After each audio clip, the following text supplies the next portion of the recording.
Is it working now? Let's see. I want to kind of. Oh, that's far as it go. Let's get this going and let's turn this off. And we're here! Yay! Hi! Okay, so we are continuing this. Ugh, finally. I don't know why. Twitch Studio was having trouble. Wait, actually, I want to know if I can.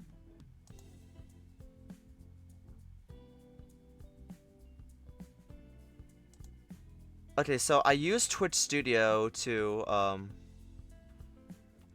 look at the chat while I play this game, so I could respond to it in real time. Can I just use the chatbots on OBS to do that? Hold on.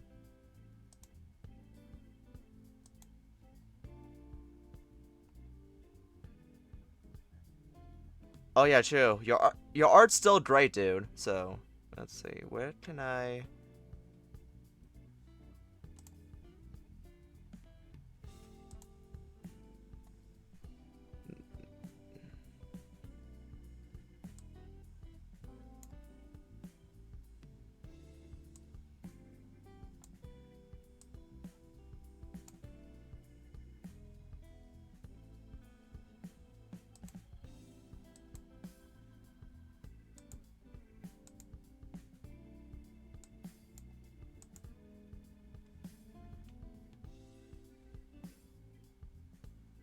Ugh.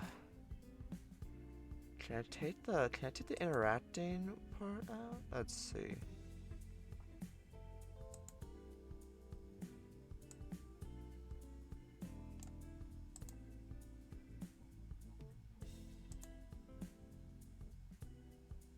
Okay.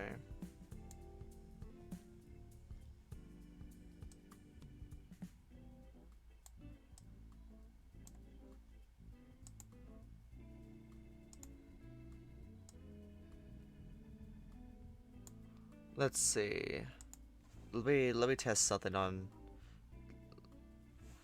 Let's see if it works. Okay, perfect. Okay, I did it. Okay, so I can respond to the chat in real time. I I have some strawberry mango green tea steeping because I know that these voices are gonna fucking hurt my throat. Although last week I wasn't really feeling good anyway, so that probably didn't help that I was doing like really gruff man voices. So perfect. Okay. Perfect. So I guess we could continue on this visual novel.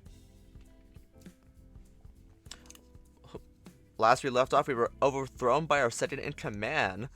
So yay. Wood, by the way. Right? Kubo is so fucking hot. What the hell? Literally. Let's see. We guess we continue where we left off and wait for this tea to kind of cool down a bit so I can drink it. Okay. Let's see. A portal tears open within the break room of the demon generals. Fortis stumbles out of the portal. Fortis stumbles out of the portal with shaky steps, drained of energy. He props himself up against the nearby doorframe in defiance of the gravity pushing him towards the floor. The weight of 3 months of non-stop work has visibly chipped away at the demon's strength. God.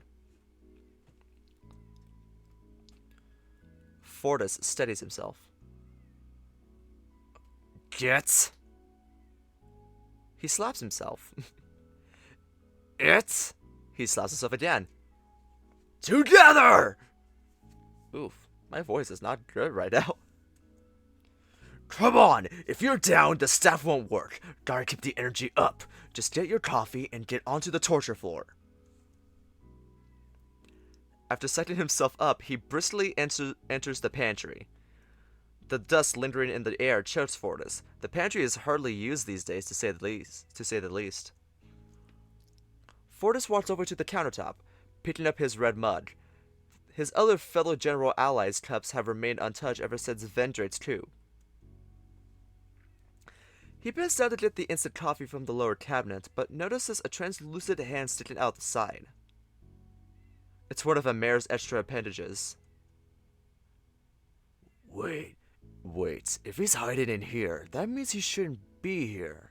Oh, if he's hiding in there, that means he shouldn't be here. He devises a plan to make the other general reveal himself willingly. Fortis walks over to the nearby fridge and pulls out a bottle of lemon soda. On the side of the bottle is a note that reads, "Property of a mayor." This fridge is full. I probably should throw some stuff out like this bottle of soda. Oh, I should probably throw some stuff out like this bottle of soda that nobody ever drinks. No! Fahrenheit! He knocks his head against the ceiling of the cabinet while trying to come out of it. Pulling himself up, he walks over to Fortis, one of his extra hands rubbing his head to soothe the pain. Amir snatches the bottle from Fortis and hisses at him. Can't you see whose name is on the bottle? Whoa, calm down there, kitty. I was just joking. The cat demon faces Fortis, a scowl still plastered on his face. What were you doing down here? Looking for inspiration for the new project Vendrake has got you on? Yes, it's gonna end completely broken. Thank you for noticing. That's why I have this fucking tea. With some stevia. Amir scoffs. As if! I just needed some place where Vendrake's goons can't find me. They keep hovering over me while I work. Then how did you get here? Easy. I painted my face on a set of bolts and played a tape of me knocking metal. You're kidding. Amir raises an eyebrow at Fortis. Oh. Well, you better get back soon. They'll cause trouble again if they find out you're missing. Not until I come up with some new idea to take Vendrake down. Fortis lets out an exhausted sigh. This isn't the first time the scientist has been plotted against their new leader. Somehow, just knowing that Amir is still adamant about fighting back stings Fortis' heart. You seen the coffee? Here! He pulls the bottle of instant coffee from his belt and passes it to Fortis. Don't use it all. It's one of the key catalysts for the weapon I'm building. Fortis keeps quiet and turns to the coffee maker. He pours the instant mints into the machine and turns it on. The grumbling of the device reverberates through the pantry. Amir. He turns to his companion, unable to maintain his facade that everything is fine. Don't you think it'll be easier if you just, I don't know, just do what Vendrake says? Oh no, don't tell me you're taking his side. That's not what I mean. You didn't forget what happened last time you tried to launch your rebellion against Vendrake, did you? Don't you dare accuse me of forgetting! I watched every demon that went through this new re-education program. Their lives got sucked out of their eyeballs because of those non-stop reruns of the HR training video. By the end, they were practically empty husks of themselves. Then why are you still doing this? Because I'm doing what's right. Kubo is out there and he's the demon lord, not Vendrake. We need to fight back or he'll turn his whole company to a new hell for demons. You're supposed to be helping me. Fortis clenches his fists. Amir's questioning begins to fade as the sound of his pounding heart is all that reaches his ears. He quivers during his response. I can't. I'm sorry, I can't. The pit of shame at Fortis' heart stops him from going after his friend. He stands alone, a shadow of the proud demon he once was. And there's our shining star!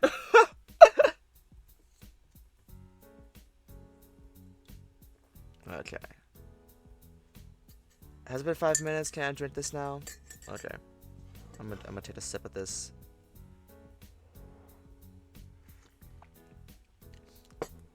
Still fucking hot, but damn, that's good.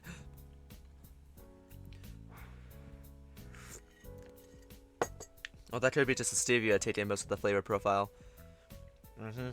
Woof woof bark bark in fucking deed. God damn. Like, I literally thought he was like already fine enough as his demon lord self, but hold on, let me go to the wait, is gallery wait. Oh. Let me save this. Okay.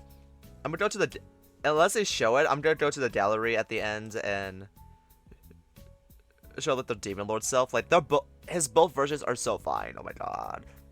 Oh wait. Let's go ahead and read what's up? King. Okay.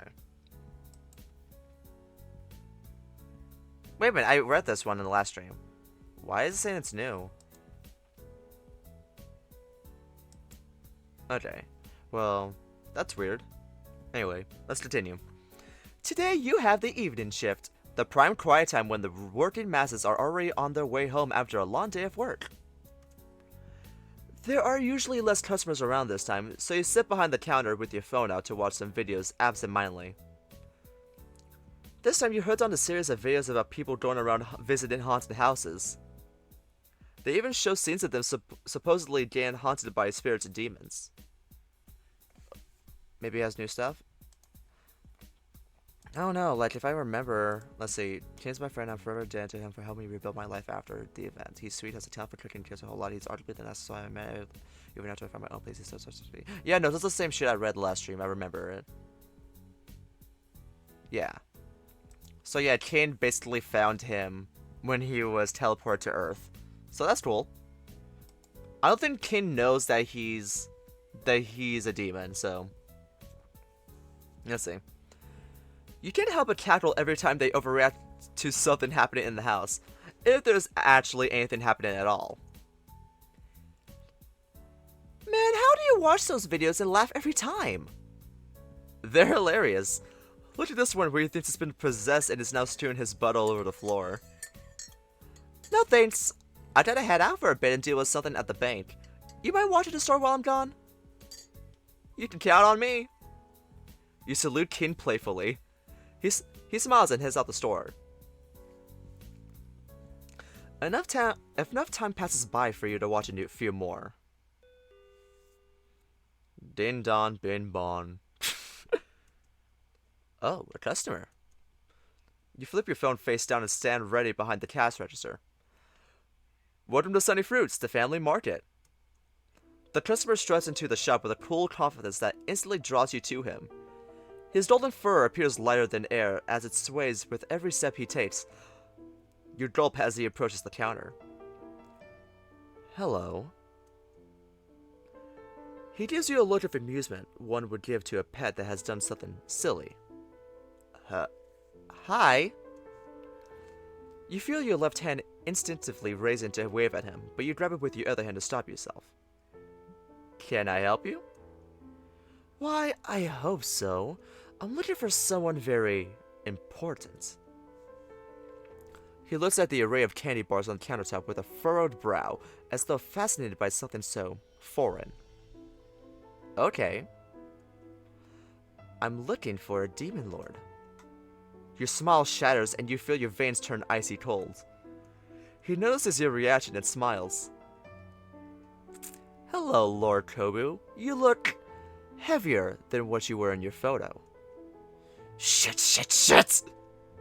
The alarms in your head are blaring. Vendrake sent someone to finish you off. Your brain tries to formulate a plan, but all you can think about is running. What do I do? The left side of your lip twitches as you force yourself to maintain a poker face. Sir, I think you have the wrong guy. I'm just a clerk here, but we do sell comics and manga. Maybe there's something over there about a demon lord? Wait, this convenience store has manga? Shit, where's this at? I want to visit. Honestly, this is how you know that these visual novels are revisionist fantasy, because what convenience store near me has manga? I'm jealous. Okay. The dog rolls his eyes. I assure you, I never make mistakes. I have come to uphold my employer's name after all. Now enough games, you're coming with me. You start backing away slowly. In your head, you consider your options. You can jump over the counter and make a run for it. But then you remember the extra weight you've put on. Damn! Damn! Fighting him will be an option either. Without your powers, fighting a demon will be like pitting a child against a storm. Huh? In your state of panic, a male hyena comes into your vision. His frightened eyes mirror yours as he looks at you. Wait, what? A realization comes to mind. The doorbell never dinged and the door didn't slide open. Wait. The doorbell never dinged and the door didn't slide open. He faced straight through it. Ah! Out of the way! The dog raises an eyebrow at the sight of the sudden invader. You watch bug-eyed as the spectral hyena slams hard against something you cannot see. His body falls to the ground without a sound. Purple cracks form in midair where the hyena's head impacts. The cracks rebuild themselves and disappear as quickly as they appeared. A barrier? You turn to the dog, but he is just as stunned as you are. What the hell is going on? Well, if it isn't clearly obvious, there's a ghost in here. Suddenly, the hyena jumps back on his feet. What the? He backs away a few steps and rushes for the door again. Slam! The ghost collapses once more. Wise guy, eh? His determination does not falter as he runs towards the barrier again and again. Your hunter rests his chin on his hand with a confused expression. Why is he doing that? I don't think he knows we can see him. The dog rolls his eyes, annoyed that some unnecessary trouble got in the way of him doing his work. I'm putting an end to this. He raises his right hand, and a glowing white feather materializes between his fingertips. With a flick of his wrist, the feather zooms towards the ghost. The ghost's body elongates and warps itself into the shape of a spring, letting the arrow fly right through and buries itself in the barrier like a bolt on a dartboard. Huh? The ghost sniffs at the feather and then turns to the dog. Wait, should I give this dog a deeper voice? I should. God, this deep voice always kills me inside. Or maybe I should give him like the default straight voice. Ooh, let's see. He blows a raspberry at the dog. Stay still! Although clearly annoyed, the dog stays rooted in his place, conjuring and tossing feathers relentlessly at his target. The hyena ghost laughs and he continuously dodges the attacks. Up, down, left, right, the ghost leaps from one side of the room to another. All the while, the dog's feathers can't even graze him. But they're not having any problems hitting every item on display. Damn! Stop doing that! Kobu needs this job! Oh my fucking god. Shit! Not the snacks! The ghost runs along the lunch aisle, a barrage of feathers following soon after, and blasting open each sandwich, bento box, and a bag of crisps in their way. Why? This is his livelihood! What are you doing? You are pulling at your hair, thinking of how you're going to explain all this to King. I'm doing my job. Which, no, you're making a mess of the store and stop using your powers. Someone's going to see you on the recording. You point to the camera right above you. Ugh, such a nuisance. The dog turns and launches a feather that cuts through the camera's wire. You gasp loudly. Ding dong, bin bon, the front door opens. Oh, what the hell now? The golden retriever seizes his attacks. You turn to the entrance and see a stout boar enter. He's wiping his face with a handkerchief. Visible sweat stains can be seen. Oh my god, can be seen under the boar's armpits. I found your guy, dude. No! Just this description alone, yep, he's yours.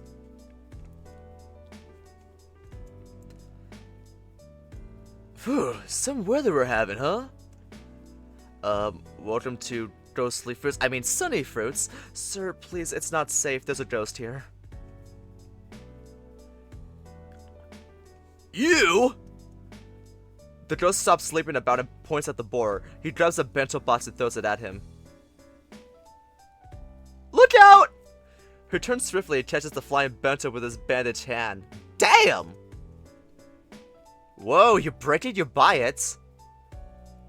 You're not taking me alive!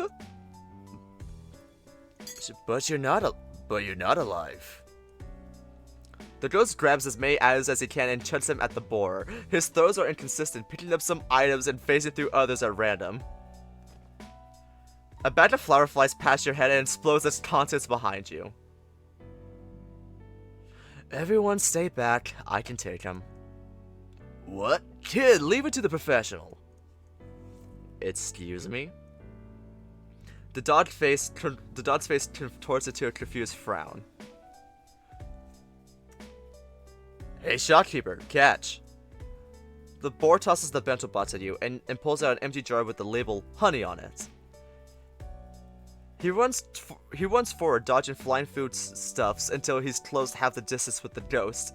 Sensing danger, the ghost makes a dash to the right. Wait. Okay, it's still there. Okay. I thought the little strain for the tea bag fell into my tea. The boar raises his jar at the ghost and opens the lid. A powerful vortex of air begins to blow, sucking in the ghost.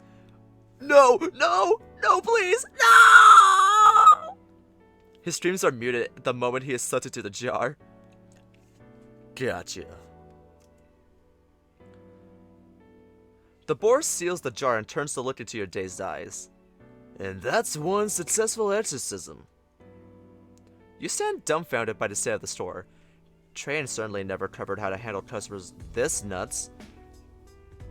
You really ought to get a raise for having to deal with this. But I'm gonna need that jar. You didn't need for what exactly? Can you share with the class? What do you need the jar for?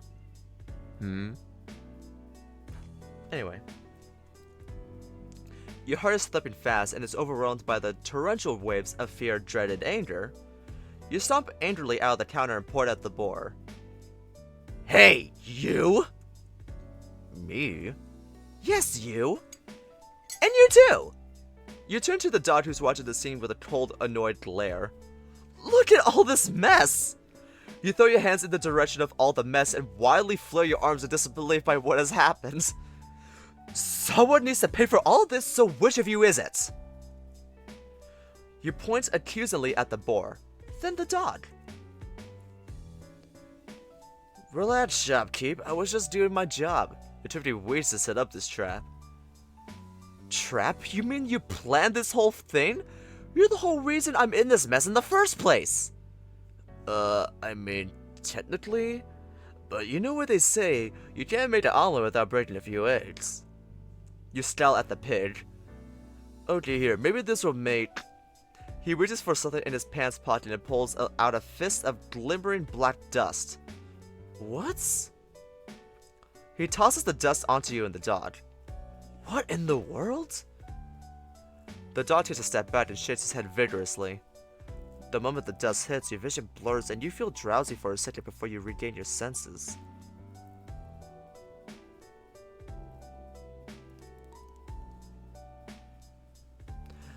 Okay, folks. Here's how it went down. This shop was possessed by a violent ghost, and that's how all this happened today. He rises his stance and gestures to all the damage surrounding you. His exaggerated pose makes it hard to take him seriously. But lucky you, I'm here to help. My name's Morris Wait, hold on. I need some tea first. His name is Morris Boris? Am I reading that correctly?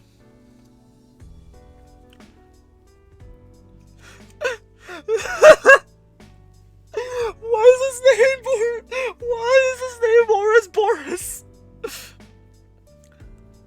It's catchy, I'll give him that, but what the hell?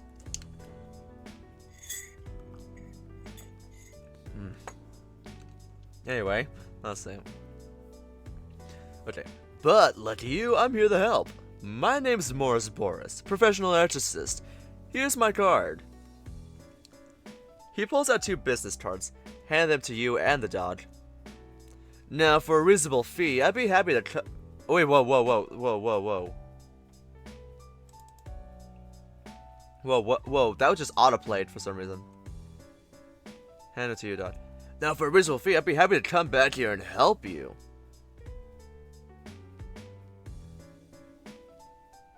Did I use too much Byduns be Byduns powder? Wait, that's what that was? What the hell are you talking about? You just admitted to booby trapping the store just to get that ghost. Hell, that stuff's supposed to make you gullible as a gull. This match effective? That powder only affects us with no natural defenses against the supernatural, mortal. Wait a minute, who are you two? I'm Lucian, a servant of God. Your suspicions are confirmed. He is not worth your revenge rate. The stiffness in your shoulders eases up a bit, but you're still not wholly comfortable with an angel standing beside you. You also wonder why Gary would send someone to look for you now, of all times. Wait, is God named Gary? Wait, hold on. Cause who the fuck's Gary? Is God Gary? God is real and his name is fucking Gary. What the hell? God, aren't you overdressed to be a priest?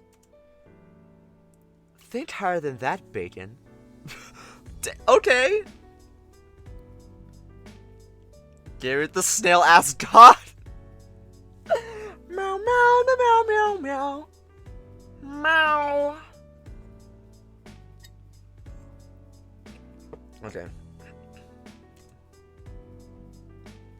I'm done. Bacon? Really? I haven't heard that since I was a wee lad. What about you, cashier? Don't address him so informally. You nonchalantly stepped on the dog's foot. Yep. I need to introduce myself. I'm Kubo. I've already had a history with seeing ghosts around me while I was growing up, and I don't need more of it now. Not exactly a lie, but you don't need anyone else knowing who you really are. You reach out and grab Morris's bandaged wrist.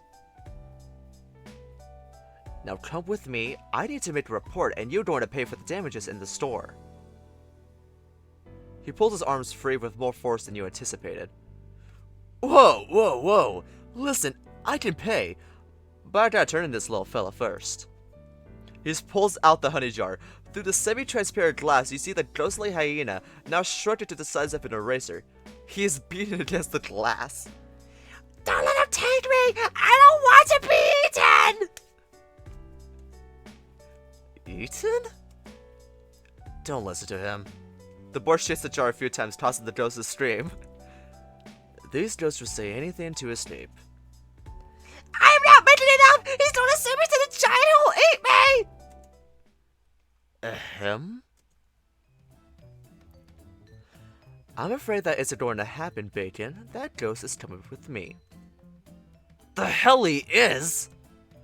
Morris tries to keep away the jar, but Lucy moves too quickly and has his hand on its top. Let go, Lucy. It's Lucian, and as an agent of God, I'm sending that escaped soul back to the underworld.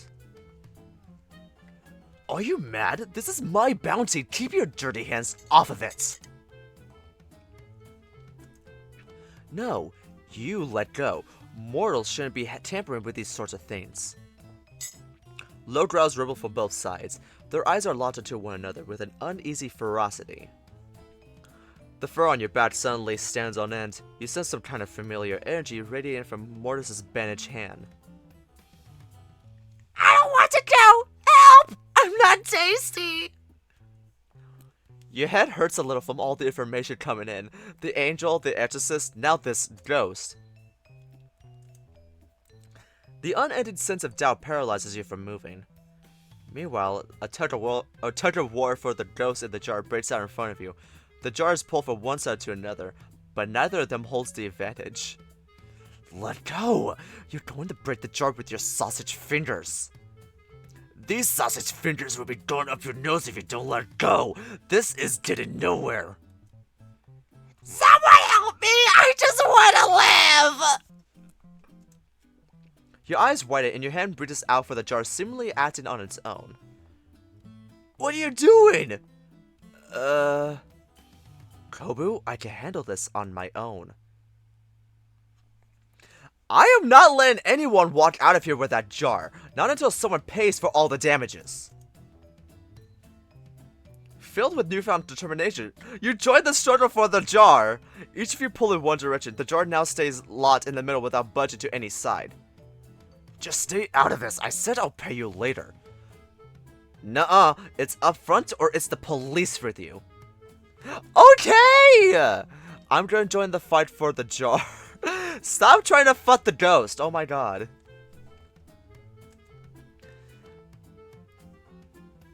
This is ridiculous. We're dealing with an escaped soul and you both can only think about money. The veins on your forehead feel like they're popping out from how strongly you're pulling on the jar. Suddenly, the jar somehow slips from everyone's grips and flies up into the air. Time seems to slow down as you watch the jar spin and come falling back down by the call of gravity. Catch it! Mortis and Lucy rushing forward to catch the jar, but they end up running into each other. They miss the jar and it breaks into pieces as it lands with a loud crack. Freedom! The ghost sprints out the jar, warping back into his regular size before flying out the door. The soul! My rent money! Shit, I gotta get it back. Here, if it comes again, call me. Mortis tosses another one of his business cards at you before darting off. Hey, wait! Oh no, that ghost is... Oh no, that ghost is going back to the underworld. Lucian turns to you. Find me at the Lazarus warehouse, Kobu. I know you need help. That's why I'm here. Just trust me and come find me so we can talk this through. But With that, the dog runs out of the store as well. And you're left all alone in the wrecked store. Looking at the mess you need to clean up, you sigh heavily. Shit! What the fuck? You're affecting his livelihood!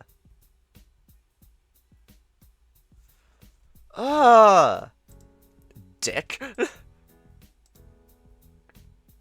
Okay.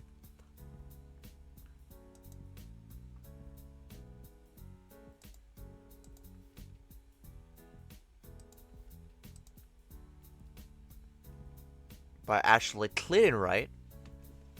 By actually cleaning? I better not see anything suspicious. Anyway. In less than an hour, Kane returns to see you with a mop cleaning the shop. What the? I can explain. Hopefully you can explain. How? Did a mob come to loot the shop? It was an earthquake, a mini one that was concentrated on the shop. For real? Are you alright? I'm fine, just a little shaken.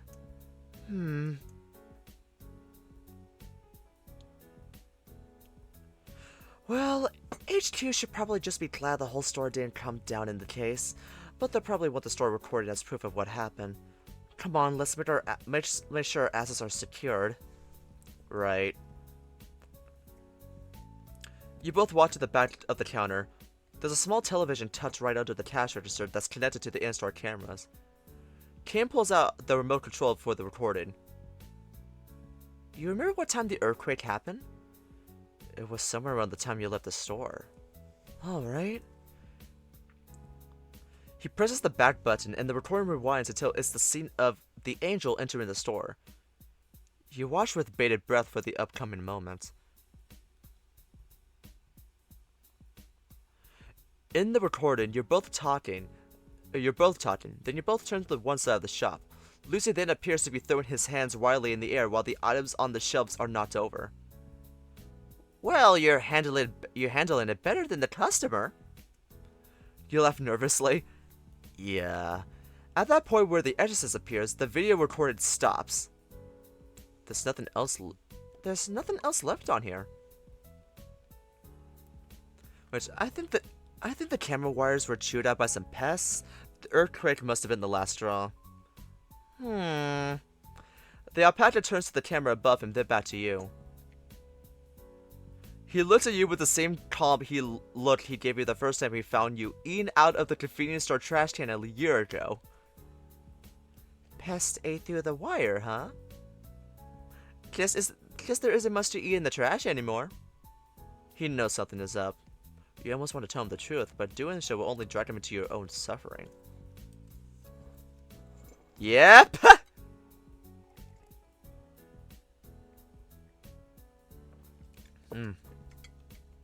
Okay, so during the time lapse after you're overthrown, 2 years have passed.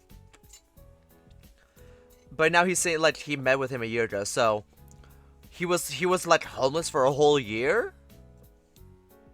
If so, damn. Yeah.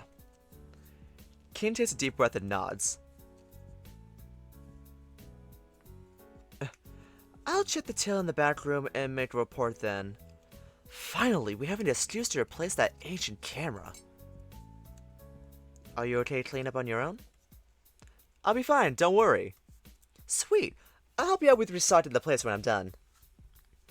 Kane walks off into the back room. You replay the recording again. Its contents are no surprise to you. You watched it before King came back.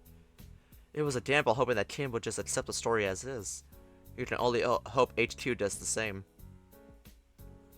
An angel, an exorcist, and a ghost walked into a convenience store. There's a jet there somewhere. Putting the remote down, you turn your attention to the cleanup. With the task at hand, it doesn't take long for you to push today's events to the back of your head. Damn. Come closer time, you head back to your apartment for sleep. The exhaustion from the day's events really took its toll on you. And you didn't even do your dailies that night. Woohoo! Yeah! Damn!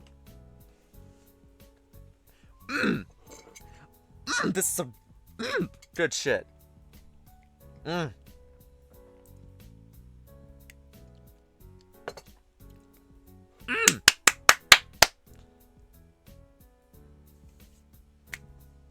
Wait, is there any... Wait, I want to know, is there any, like, where the demon lurks?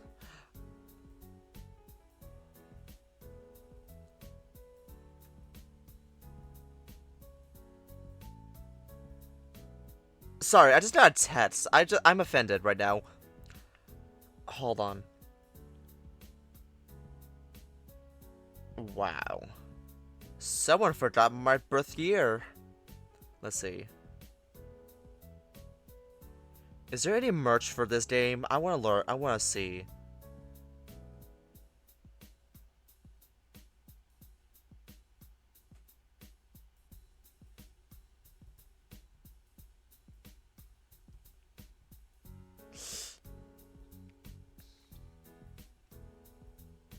Sadly not. I really need merch. I need a plushie of him.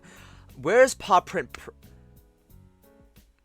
Actually, I wasn't looking for a Dakimakura, although you just gave me an idea. Now I want to go look for one of him.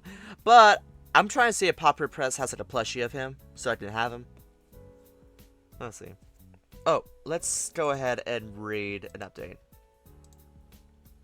Okay, so we got Lucian. Just my luck. Right when I'm starting to get used to my mortal life, a freaking angel shows up. Why? Gary sure wasn't in a rush to send help when I tried to reach him before. Then again, he did say that most prayers end up in a spam bin. Still, I don't like him. Just because he looks good in some designer clothes and has that anime boy haircut doesn't mean he gets a free pass to act like the most important person in the room, right? It's just so... He's just so smug. I can pull off an anime haircut too if I had my old builds.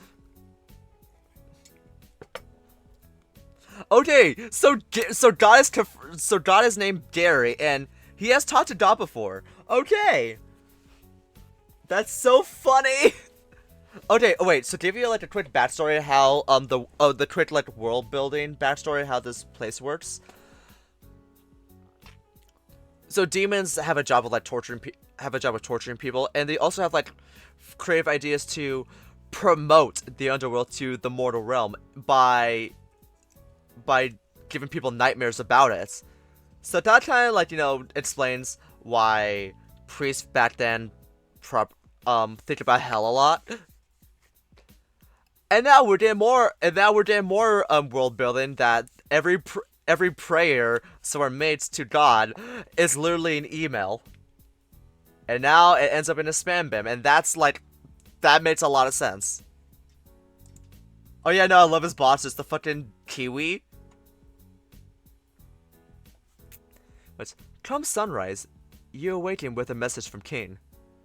What's this? But nice. Kubo, the shop's closed for 3 days to fix all the damage.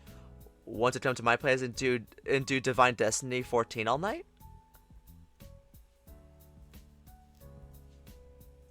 I mean, those are fun designs. I wonder if they could collab with the Rudderbuds company to make these boxers. They actually should. That would be really good marketing. Your sleepy eyes widen and you tap your reply back. You send a sticker of a line with a thumbs up. See you at dinner time. Gotta handle some stuff at the shop and do some chores. Okay. Yes, yes, they briefly mentioned. That's why I know the name. So yeah, Divine Destiny 14 is supposed to be Final Fantasy 14. Setting your phone aside, you breathe easier knowing you have some time off. The angel, though. Memories of the angel in the store with his bright white feathers flash in your mind. Wings. Wings! You sit upright. I should bring some barbecue chicken wings to King's place and probably those baby carrots he likes to snack on too.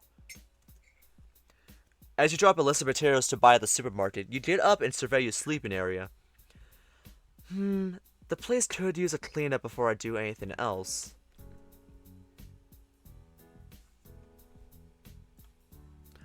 Ah, shit, this game does... Oh, damn it. Oh, fuck. Damn, why does they don't have me do like a save option? Well, to be honest, I think we can do them all.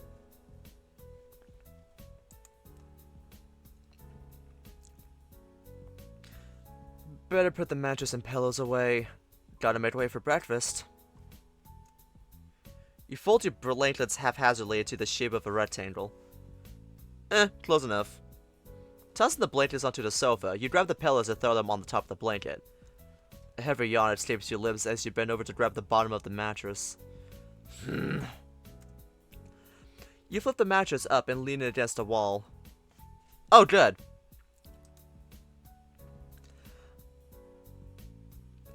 My weekly laundry pile. Ready for your shower, my love? Huh. Oh, so they're talking about the critically acclaimed MMORPG Final Fantasy XIV with an expanded free trial which you can play through the entirety of A Realm Reborn and the award-winning Heaven's Word expansion up to level 60 for free with no restrictions on playtime. What copy pasta is that from?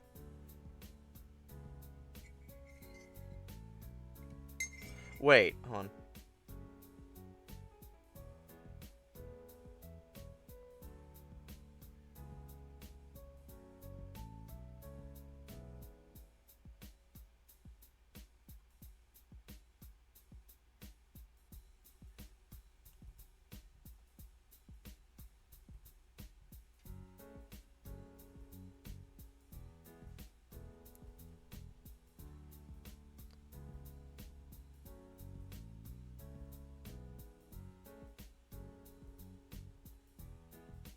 Sorry, I just got a text, and it's kind of like something, I wouldn't say important, but like,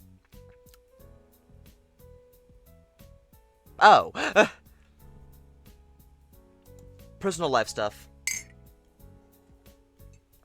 I better finish this tea, it's gonna get cold. Let's say something. Tea that's supposed to be taken hot does not taste good cold. New day. Bending over the piles of clothes, you pick them up one by one.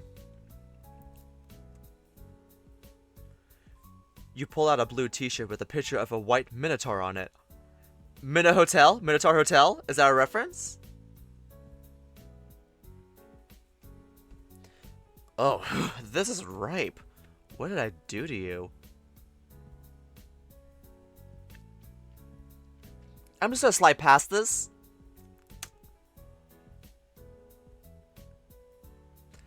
Digging back into the pile, you pull out more and more clothes. To your surprise, you suddenly have a red jockstrap in your hand. When did I buy this? Probably one of the many items you have bought on impulse over the years. When you reach it to the bottom of the pile, you see something wrapped inside a black plastic bag. What's this? You set the other clothes aside to find out what you have just uncovered. Loud crackling sounds follow as you reach into the bag. Your fingers touch something soft like fabric. Clothes? But why did I keep them in here? Ah! Words fail you at the sight of the old shirt and jacket you wore when that night happened. Nox, what are you doing? Run, boss! Your time is over, Kobu. No one's going to save you, especially not them. You shudder from the memories and stuff the clothes back into the plastic bag. Nope, I don't need this again. Frustrations boiling, you walk over to the kitchen with the plastic bag. You open the rubbish bin and ready yourself to throw the clothes inside, but you find yourself unable to do so. To heck with this. You walk back out into the living room and toss the plastic bag right where you found it. Out of sight, out of mind. Hugging the pile of clothes you sorted, you proceed to do your laundry in the washroom before heading back to complete the rest of your chores. The coffee table you usually have your meals on is cluttered with so many instant noodle cups that you actually built a tower up to your waist. Alright, my early city, time for an early demolition. This job would go a lot quicker if I could still open portals. Just for the fun of it, you try to cast open a portal on the table. A tiny portal the size of a penny appears. Crap, it really opened?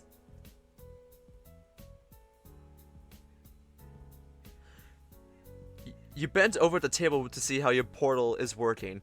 Peering through the tiny circle, you see the top of your landlord's bald spot. Yeah, no. The portal failed to appear at the dump as you envision. It takes a few minutes for you to close the portal. As usual, your powers have been on the fritz since the fight. Sighing in defeat, you disassemble the tower manually and throw the cups away. I can fix him.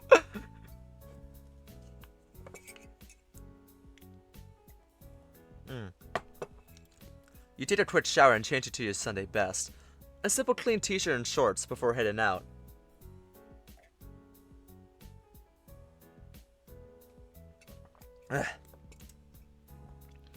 A buzzing sensation in your pants grabs your attention. The reminder you see on your phone is going off. Supermarket sale today! Don't miss it this time! Crap, nearly forgot! Lucky you, the day off means you'll actually be able to make it to the sale. At least some good has come from your recent tribulations. Dude! Throughout his Demon Lord activities, he has a fucking switch. He plays video games with his demon friends. Even when he escapes the demon realm, he plays Divine Destiny 14.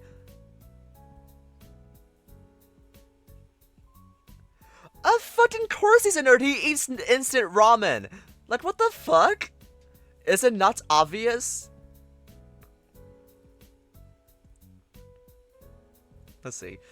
With a snip in your step, you make haste to leave your unit. Gotta run!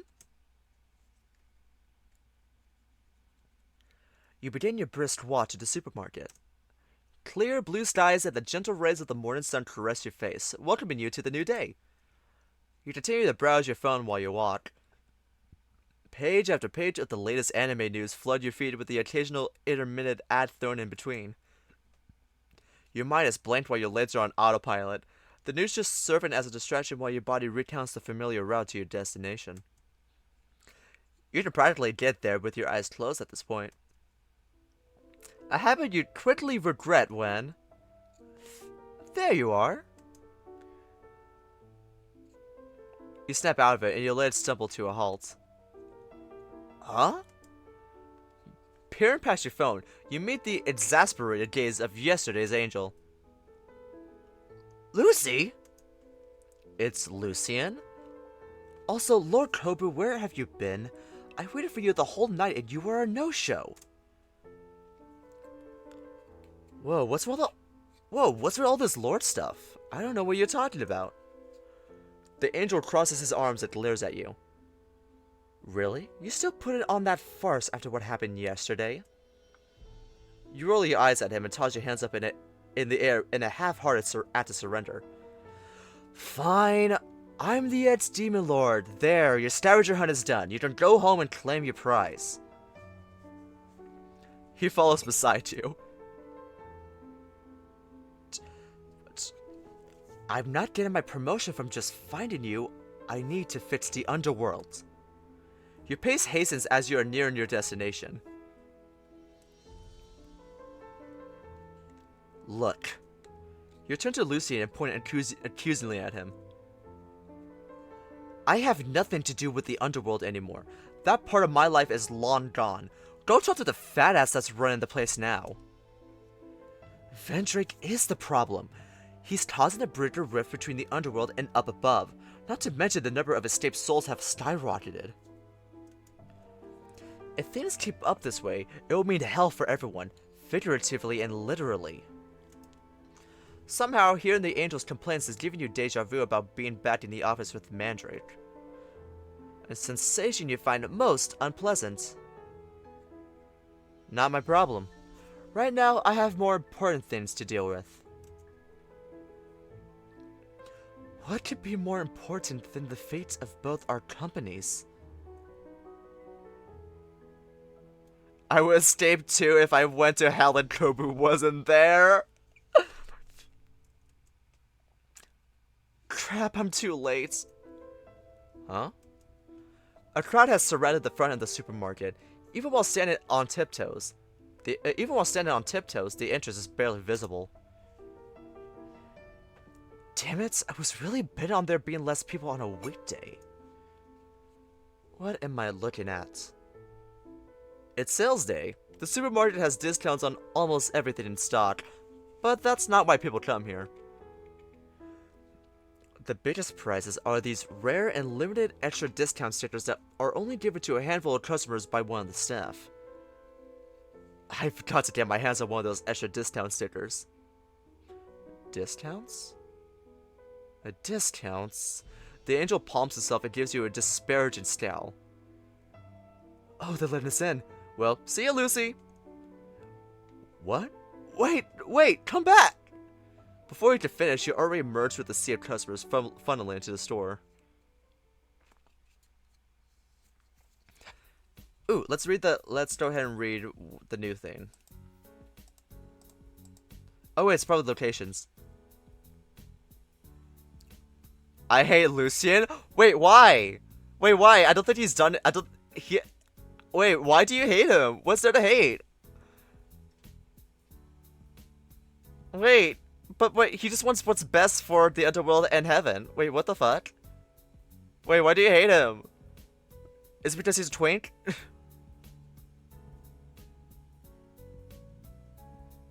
Wait, no, he's not a twink. He's like he looks a little bit, he's a bit leaner.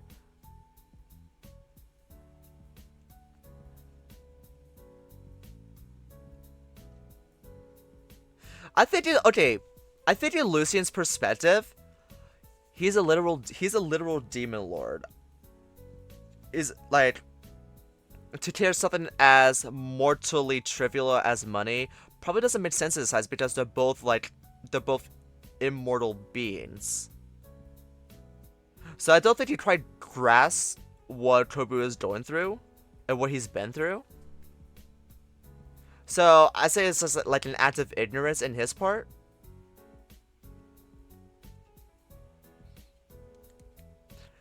So I would just like to like give him some leeway when it comes to that.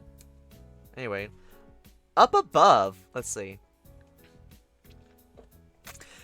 If the underworld is a soul-crushing company, yeah. If the underworld is a soul-crushing company, the up above is a 5-star hotel. The perfect place to have all your dreams and desires come true, if your soul passes judgment. I've always considered Gary to be lucky to run the place. I mean, who wouldn't want to run a chill place where you make everyone happy until they turn into pure energy? Wish I could get a place there myself, but for some reason it's always fully booked. Oh, wait. Oh!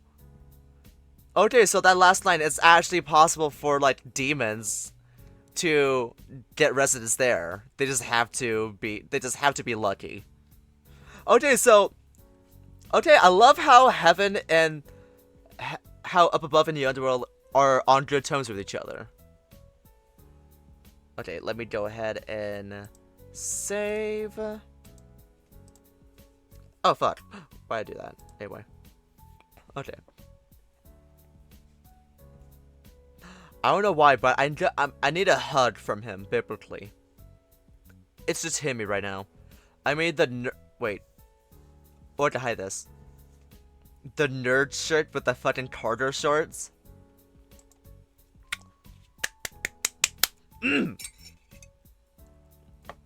I love this so much.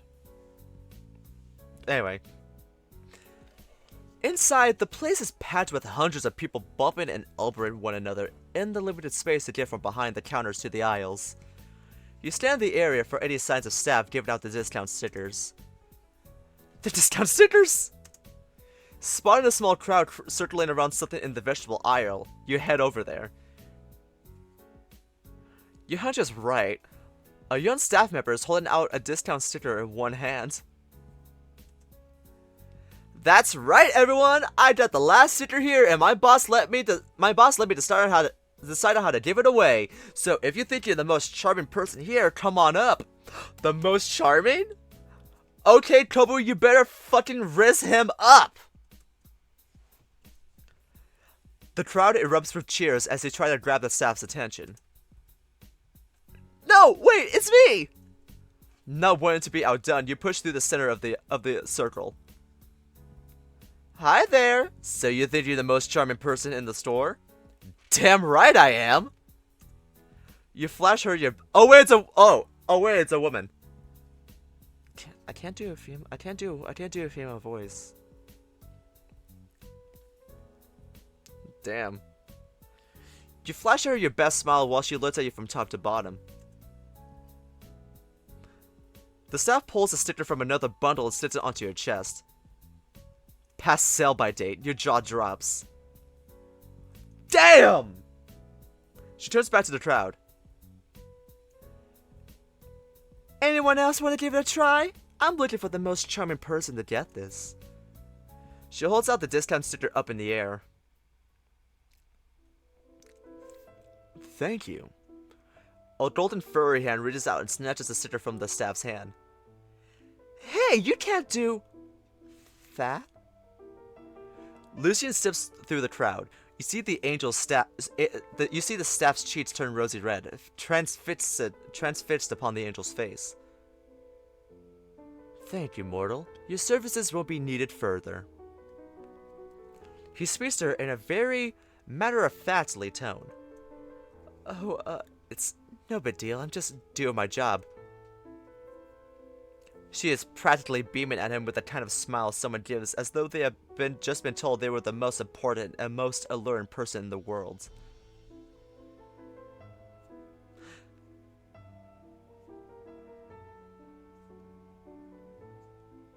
Hey!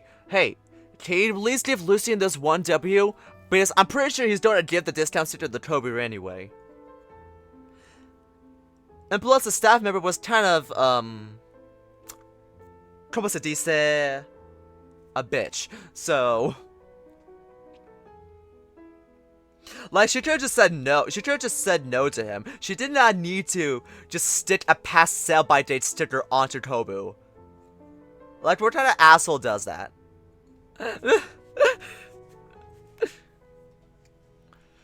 Let's see. So, yeah. Lucian just got a W in my book. Also, do you think she's doing a Dippy Ryan hair tuck right now? Even the rest of her body betrays her as she puffs out her chest while bringing both of her arms back, her shoulders swaying in response to his looks. Listen, my shift ends. Lucian walks past her to meet you, extending his arm to dangle the sticker in front of your face. Here, I got this for you. A cleanse of ooh washes over the crowd. No, it's not like that. We just met. I love this. I love this so much. Ooh, I love a good angel demon dynamic. Ooh, it's so this is good shit. This is some fucking good shit. I love it. You shake your hands and looked about in desperation to try to diffuse everyone else's expectations. Meanwhile, Lucian looked at you with a raised eyebrow, wondering why you were looking so flustered. Oh, alright everyone, that's all the discount stickers. Please enjoy the rest of sales day. The crowd breaks away, and as they do, you can overhear some of them calling you both a cute couple. This shit is... This is some good food. Ooh, I love this so much. Love this. Oh, that's some good food. Hello, did you want this or not? You grab him by the arm and escort him into a secluded corner away from prying ears. Thanks, but why did you help me get it? He maintains his disinterest. Look, I don't know what happened to you that got you kicked out of the underworld, and quite honestly, I don't care. However, Gary thinks you are the person to set things right. See, I knew it. I knew he didn't know what happened to him, so like, if it means I have to get you 100 more discount stickers for you to work with me, I will. You find yourself drawn to the burning determination in his eyes, the kind of eyes that you once had years ago. Just prettier. Well, thanks for the sticker. Don't mention it, Lord Kobu. Just Kobu. Lucian nods. Well, if you don't mind, I got some shopping to do. Then I'll tag along. No, I appreciate your help with the sticker, but I've got a date with a good friend, so today's not a good day for this. Fine. I'll consider this as you taking time to think about what I've said, but know that I will come back for you. Lucian, don't say that. People will really think we have something going on. You tease him by pursing your lips to make the obnoxious kissing sounds. His eyebrows furrow and he crosses his arms. As you watch him walk away, a thought lingers in your mind. Going back. Huh. An image flashes from the depths of your consciousness.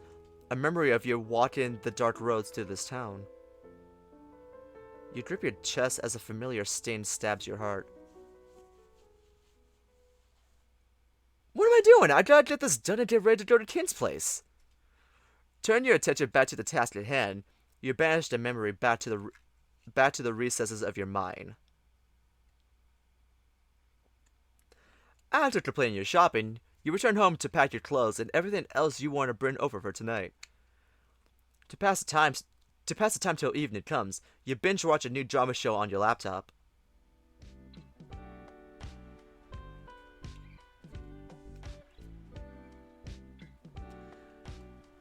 The sun has set by the time you arrive at Kin's doorstep. Cool night air continuously blows against your mane. A perk of living at a high-rise apartment. You reach out with your free hand and ring the doorbell. When the door opens, a gentle waft of rice and something fried tickles your nose, followed by the faint earthly scent of bamboo. It's the signature shampoo Santin uses. Hey, cutie butt! His bright smile warms your heart, as it does every time you see him. Hey, Kin, I brought some salad. This would go great with what we were having. Come in!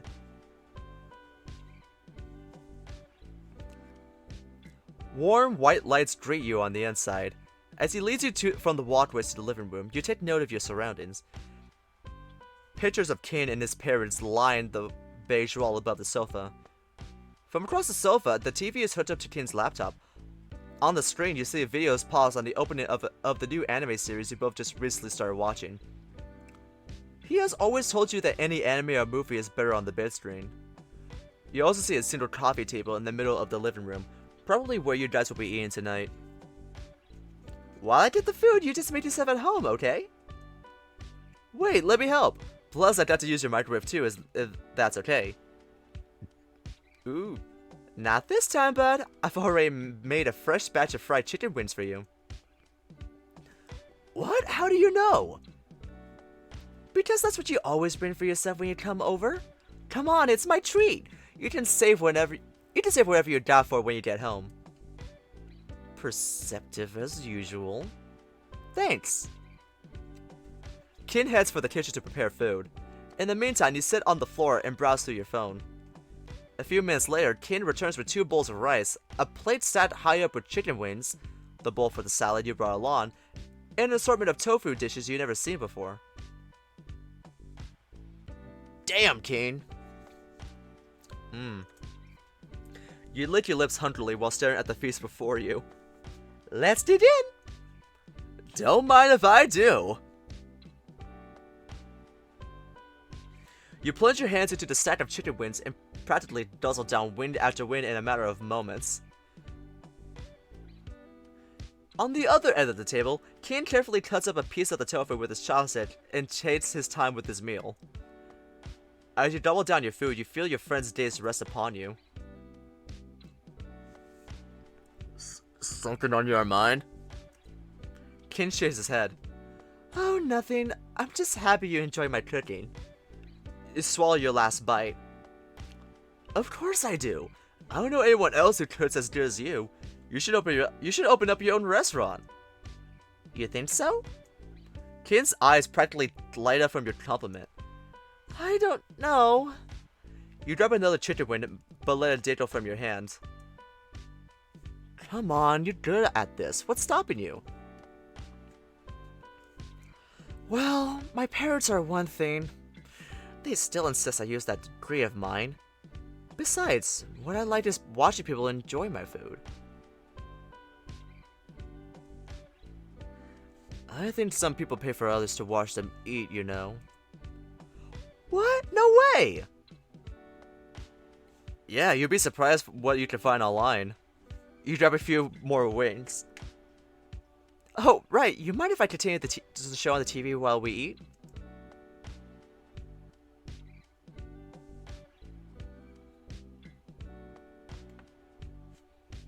I want to know what they're playing. Sure, is this a new episode? Nah, I was supposed to be watching this series before you arrived. I think I'm at episode 3. You've got to watch episode 5. You've got to watch episode 5, man. Shh, no spoilers. Right, play it. Kin clicks a button on his laptop and the theme song to the anime plays. You both continue your dinner while watching the show.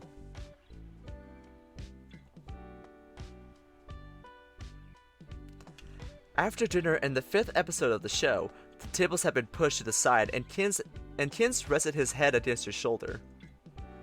The scrolling credits are reflected in your eyes and the theme music fills the room. You hear a soft sniffling coming from your side.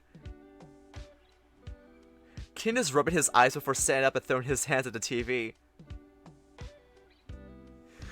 Misty, why did you hand over the butter toast in time to your rival! That was your only way to travel back in time and win Senpai's love! You stand up and pat the alpaca on the shoulder. Gotta say, I'm loving the art direction for this series.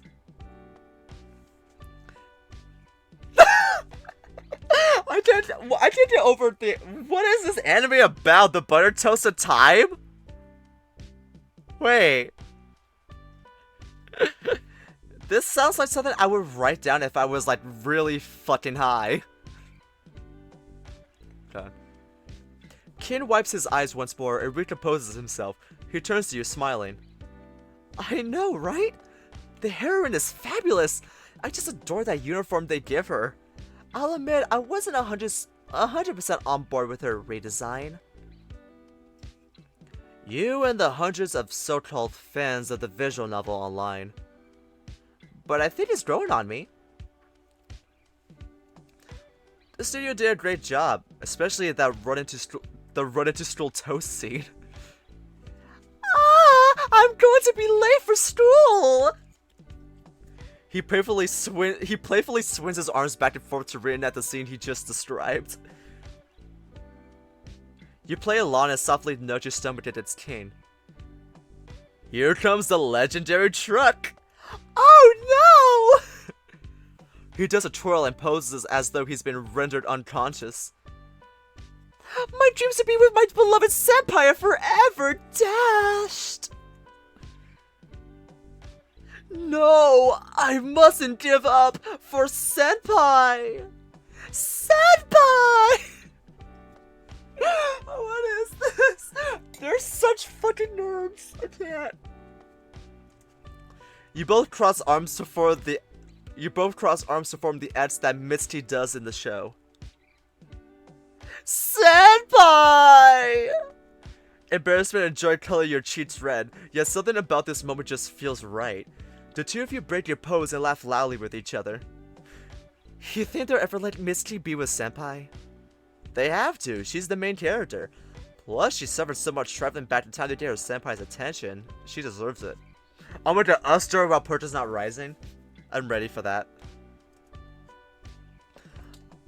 But if you play the visual novel that the anime is based on, Misty has a chance to not end up with Senpai. No way! For reals, you got to try it. It's a classic.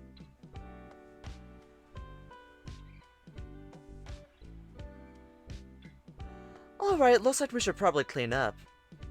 Let me, it's the least I can do. You start stacking the plates and utensils before getting ready to head to the kitchen. Hold up, take this.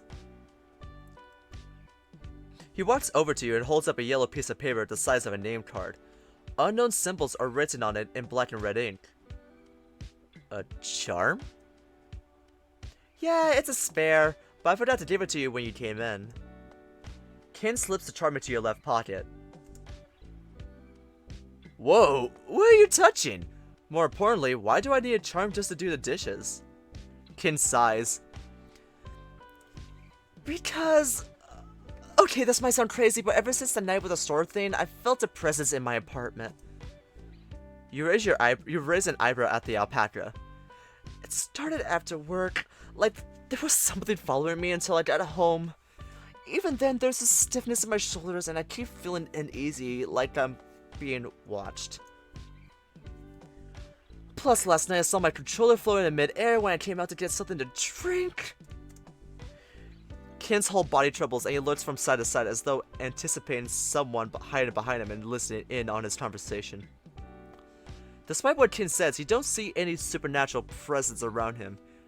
You considered telling him that it was probably his mind playing tricks on him, but decided that it would be too insensitive. Wait a minute, if there's a ghost here, why did you invite me over? Well, I also called it an exorcist, so I figured things would be settled before game night. Oh? Does it have to be a certain sweaty boar?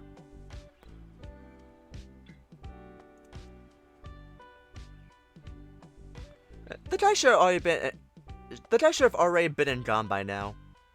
An exorcist? Yeah, a guy called Morris. I got his flyer while shopping for groceries last night. Him again.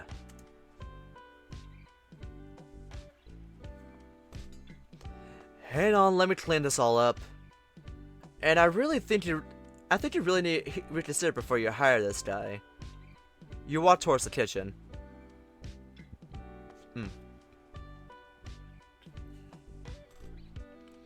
Turning on the lights, the pristine kitchen comes into view.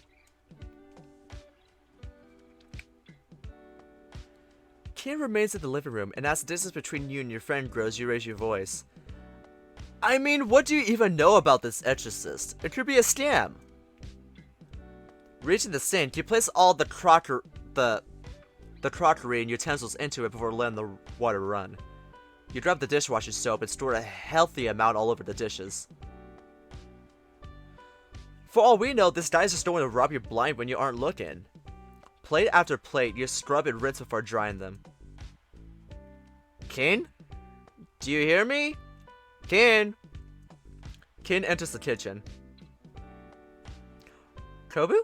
Sorry, the guy called. He's about to arrive. I forgot to head down and show him the way up. You sigh? Ken? Just keep the charm with you and you'll be safe, but if you're worried, you can wait outside till I come back.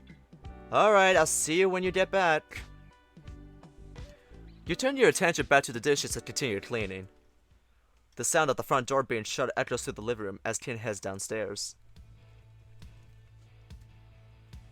Come get your mans! Finally, that string bean is gone. You mind passing me a bag of chips? What the? You? Your jaw drops at the sight of the ghost from the store before you without a care in the world. Heck yeah, it's me, your old buddy, Toast. Bring it in, man.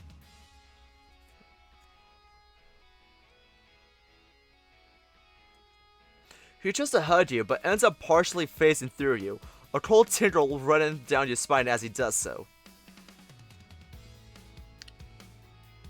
For a brief second, your heart feels heavy, a sentence that is not your own. Alarmed, you leap away from the ghost. Buddy? Toast? What are you even doing here? I'm here to recruit my newest partner, of course. Welcome to Toast Crew! Hearing what Toast tells you is so absurd that your brain fails to register it properly. Are you insane? I'm not joining your gang of the undead. You still haven't answered my question. Why are you here in the first place?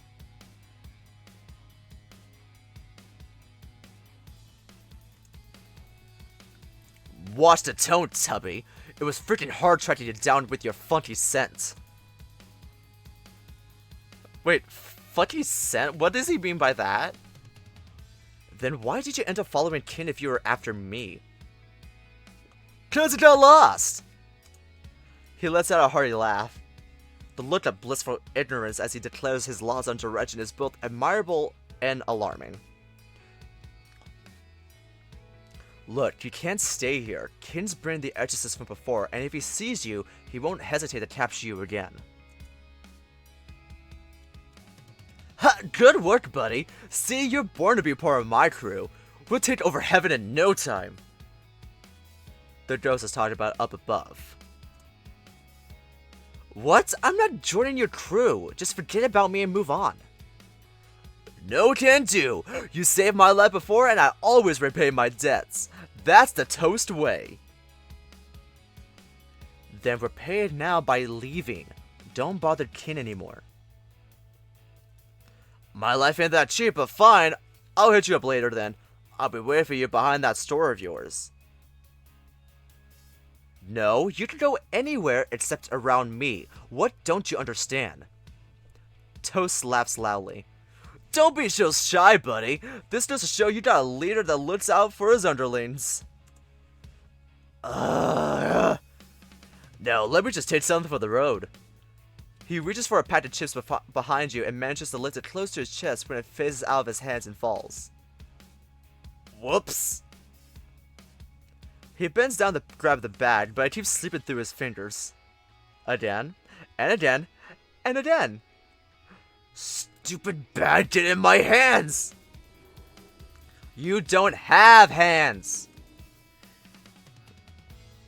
Now he tries to use his mouth to grab it. He only manages to bite the bat for a few seconds in his mouth before it falls through. Oh no. He's a himbo. Ah! Your patience reaches a breaking point. You furiously grab the bag of chips and rush to the living room.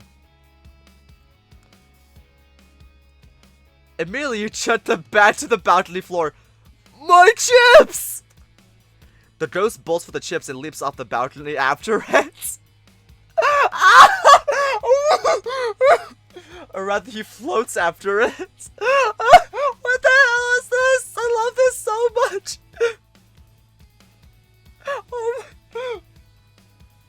Oh my god.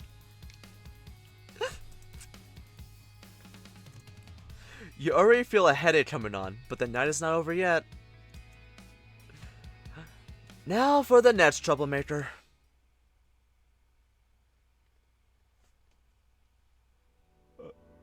Okay, let's go check. We got toast. This toast is dumb.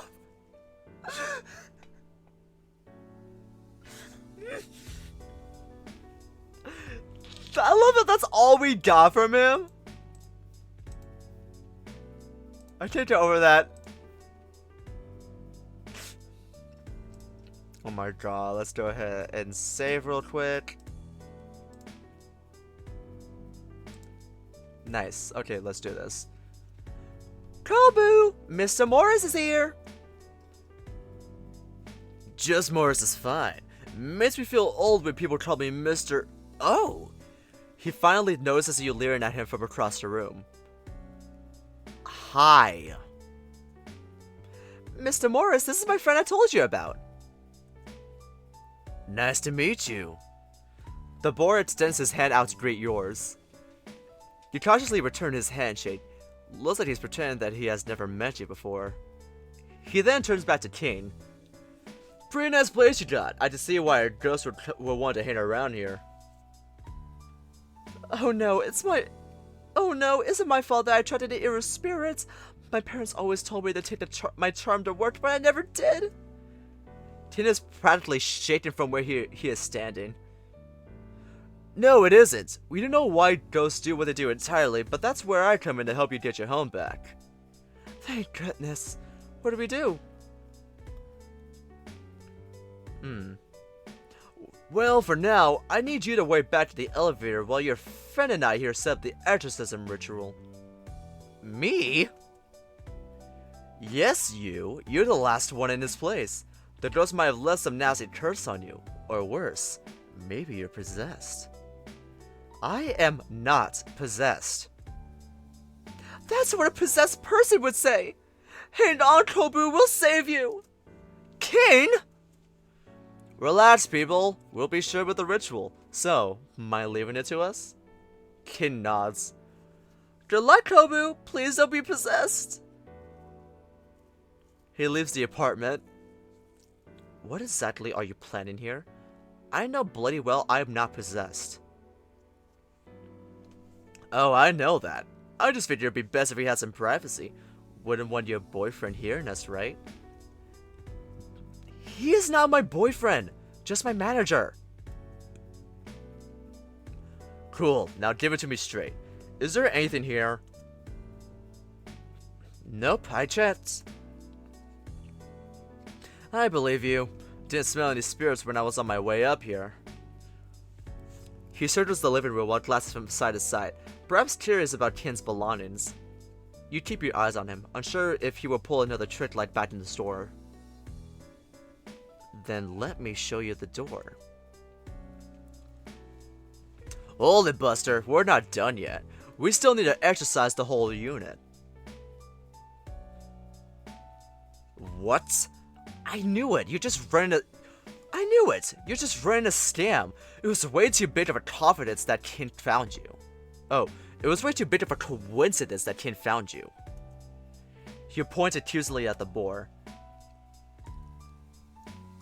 Hold it, bub. I hand out my flyers to everyone. and usually they end up in the bin. If I wanted to run a scam, you wouldn't be here. You really think your pal is going to be satisfied with just being told that there's no ghosts? Maybe? Look, I've been in this business for a long time. Being told that there's no ghost isn't what makes people feel better. They won't rest easy until after you do something to get rid of the ghost. Strangely, that made sense. Wait, that's still no different than from running a scam. Hey, I still cast protective charms around the place. Okay, now you want to help your friend or not? You can't charge Tin for this. You point at the board, but he pushes your hand back down. I wasn't going to. He runs the store, right? Consider this my repayment for the damages I helped cause. You weigh what other options you have, but considering how worried Tin looked, there's not much you can say. Fine. What do you need me to do? Morris smiles slyly, and you instantly wonder if you made the wrong move.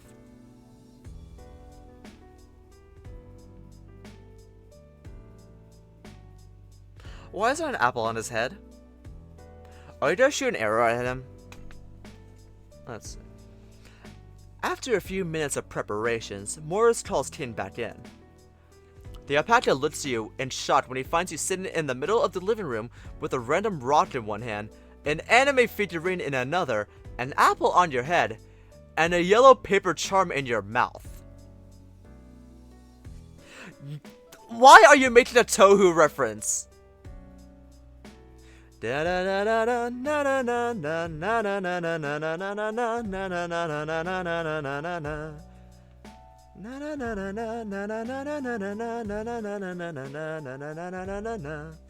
Anyway. Kubo, what happened to you? You're the one who brought it up, bastard. Don't fucking do that. Just pull that shit on me. Why? Are you gonna info up about it just like you would Persona and Utena? I've condensed the spirit's evil energy around Kubo. It's up to you now to wipe it out of him. Take this. Bitch, how do you not know that bad apple was from Touhou Project? Are you fucking kidding me? Every time I heard about it, it's always associated with Touhou. It's from Touhou. What the fuck? Oh my god. A broom? You're the master of the house. Dispel the evil spirit by whacking it away. Show it that you mean business. Me? Do it! Be gone, evil spirits! Alright, I won't lose my home! Get out of my house! King turns his broom with tremendous force. The moment the bristles hit you in the face, you topple over. Ah! Oh my god, Kubo, I'm so sorry. I meant to hit the apple. I'm good. You raise a thumbs up as you clutch yourself. The ghost has been dispelled, but we're not done yet. You glare over your stomach at the exorcist. He is barely holding in his laughter from the way his cheeks are puffed up. What do we have to do? I still need to cleanse your body of whatever curse it may have left behind. Stand still. The boar grabs Tin by the back of his shoulders. His hand starts from the back of Tin's neck. Thumbs pressed to his fleece, causing the alpaca to yelp.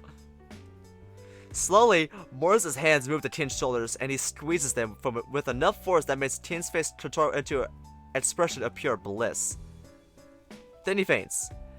As his body falls forward, you reach out to grab him, but Morris catches him first before setting his body gently on the floor. King!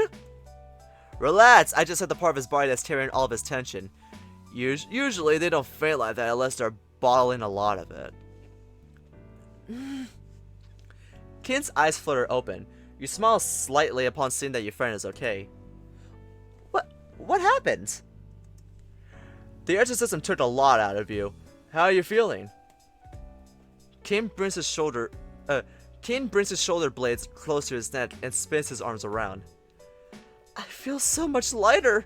It's amazing. The exorcism works. Kobu, look how nimble my limbs are. He stretches out his hand from side to side and moves them up and down in a wave-like motion. I see them. Well then, my job here is done. Let me get your payments. Thanks, but I'm not charging for this one. The dose wasn't much of a challenge, so I wouldn't feel right taking your money. Nonsense! You did a wonderful job. You deserve some kind of compensation. You'll have a cup of coffee on me, and I won't hear another word about it. Your eyes are practically bulging out as you stare at Morris to leave. Well, if you insist, who am I to say no? Internally, you scream. To avoid chatting with Morris any further, you help Ken out with the coffee. The table is pulled out again, and the three of you sit around to have drinks. This is one fine cup of joe. Thank you. My secret is a hint of chili powder. What's wrong, Kobu? Not a fan of coffee? I'm fine, thank you very much. Wait, a chili powder and coffee. I don't like coffee. How does chili powder taste with coffee?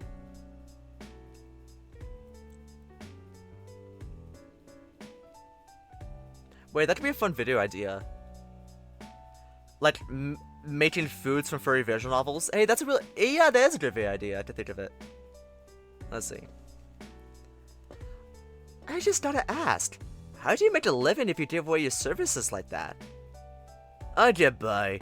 It's part of my customer service, anyhow. So if you know anyone else in need of some supernatural assistance, point them my way. I will. Although I don't know if that many people still worry about ghosts and the supernatural. I figured it's just me because of how my parents always do these rituals at home to ward off evil spirits. Ken looks to you. Even Kobu doesn't believe in ghosts. I do, I just don't believe so much in those who say they can get rid of them. You slowly turn to Morris, but he ignores you. Well, I've been running this business for years. You could say it's in my family's blood. A family of exorcists settle in this town? Nope, just me. The family isn't from here. I left them to search for something important, and while I'm doing that, I figured I'd set up shop here and earn some cash while picking up information. Whoa! Okay.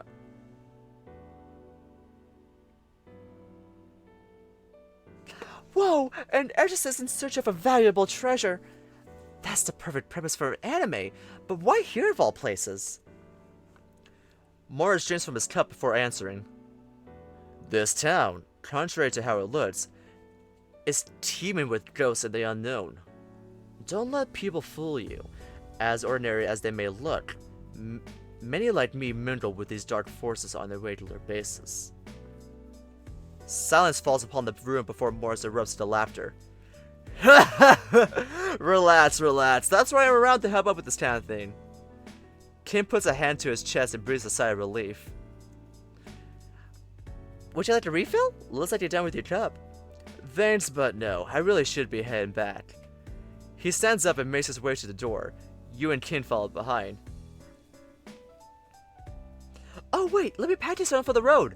Maybe some bread or chips? Thanks, man, but I'm good. Gotta watch the figure. He pats his protruding belly. Woof woof, bark bark, sniff, heft, bork.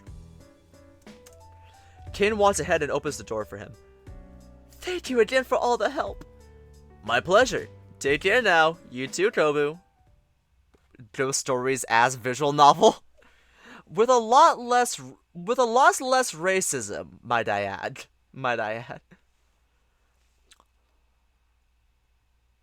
Do not lessen your heart. Jesus, you're right. Oh my God. You're such a bitch. Stop being such a freaking steak and bring it back. Don't blame me, ho. One time, that's my favorite scene from the entire anime. It's so stupidly funny. He waves to you and you wave back with a forced smile.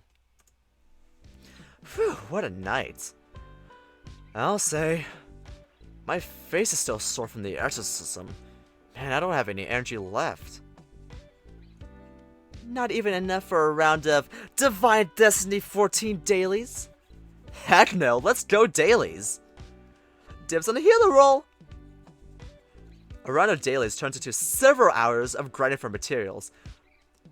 By the time you both stop playing, it's already past midnight.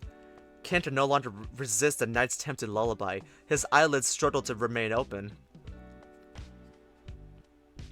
Every few seconds he dozes off, but is awakened not too long after by the pull of gravity on his head. You two start to feel like you just lie down for a while. Ready to call it a night? Kid's mouth opens wide and lets out a loud yawn. Yeah, I'm beat. Freshen up in bed? After you. You both enter the bathroom, share a sink to wash your faces and brush your teeth. After changing into your sleeping attire, you both head to Keen's room to sleep. As per usual, he had already set up the extra bed on the floor for you. The softness of the mattress feels so comfortable against your back. I miss this. I did say you could take it home if you wanted. Kid's mattress is on a bed frame, so he lies a foot above you. No. I can't get with the ghost stories dialogue in the comments.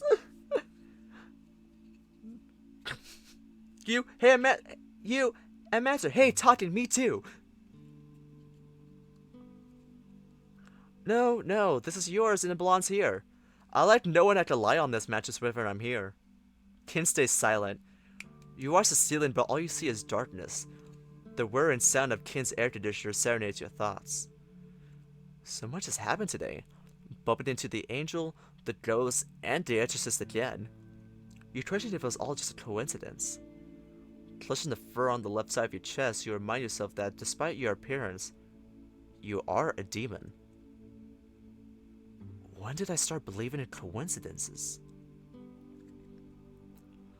The first thing you were ever taught as a demon lord was to see the interconnected threads of fate that connected mortal lives. But I'm not immortal. Did you say something, Kubo? Oh, just thinking out loud. Penny for your thoughts? I thought you were sleepy. I am. My eyes are closed, but I think I can sleep faster if we just talk. I saw a thread online about a magical tree in some country that could grant wishes if you threw your wishes onto its branches. Oh, but how are you meant to throw a wish onto a tree? They write a wish on a piece of paper or wood, then tie it to a rod with a string, but though throwing it up high, they say a wish that reaches the tallest branches is the most likely to come true. Sounds more like they're vandalizing a tree. Still, can you imagine if you could have any wish granted? What would it be?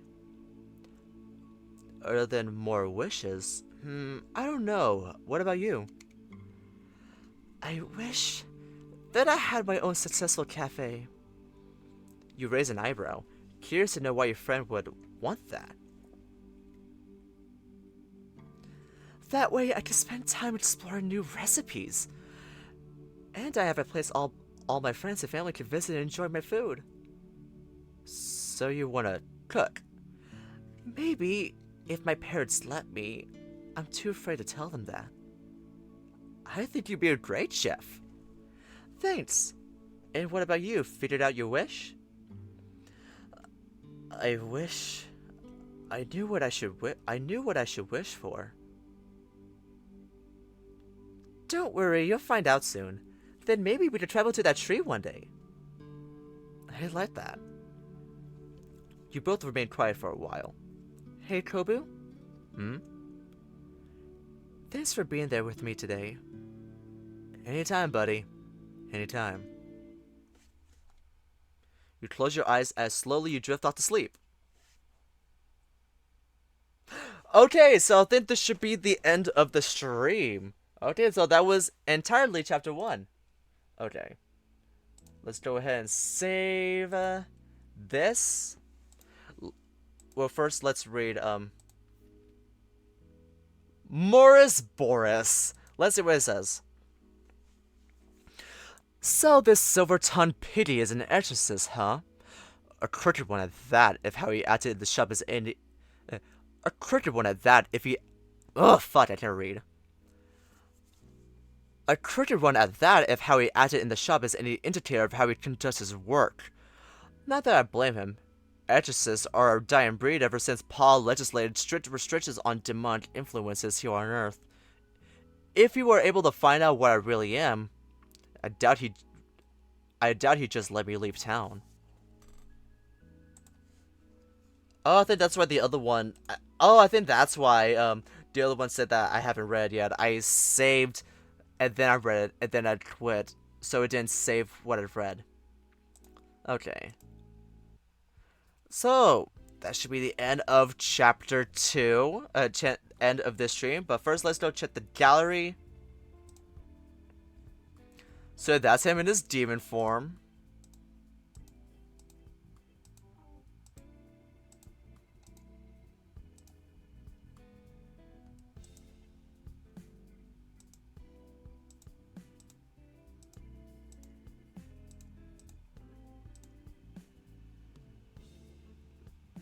He was hotter in the human world. I'm like...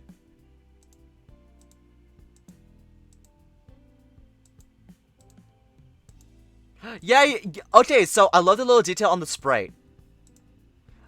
Okay. We just look at his biceps compared to...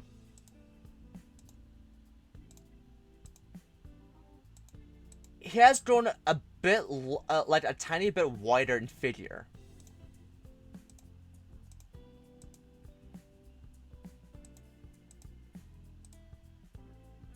So, they didn't mention that, but like...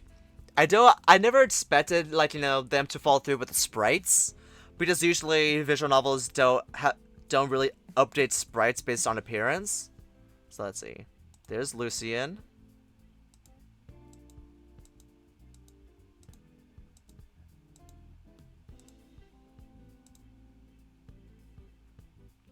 That's really is a good detail. I like it.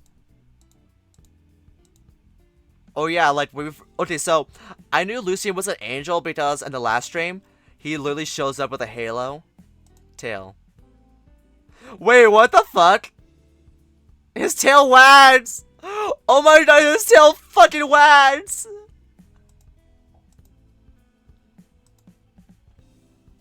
Wait, that's actually really cute!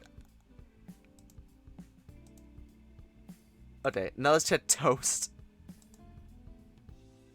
Wait, he could be shirtless?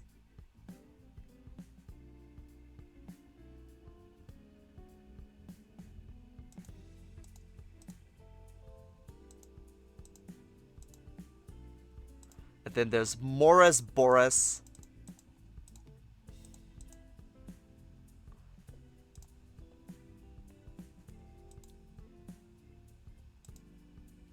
There's Fortis. There's a mayor. Keen. But yeah, that's...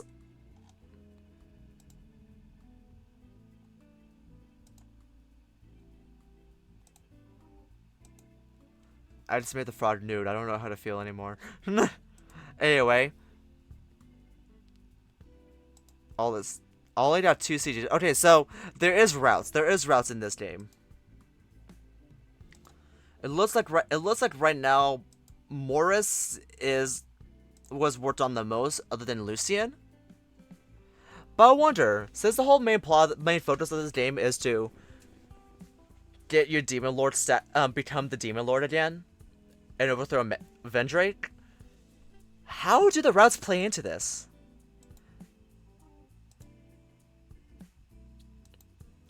But yeah, that should be it for the stream. Let's go ahead and bring this back.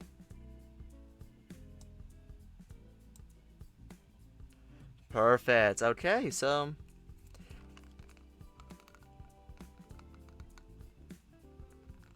Oh, true! Stay in the living world? Yeah.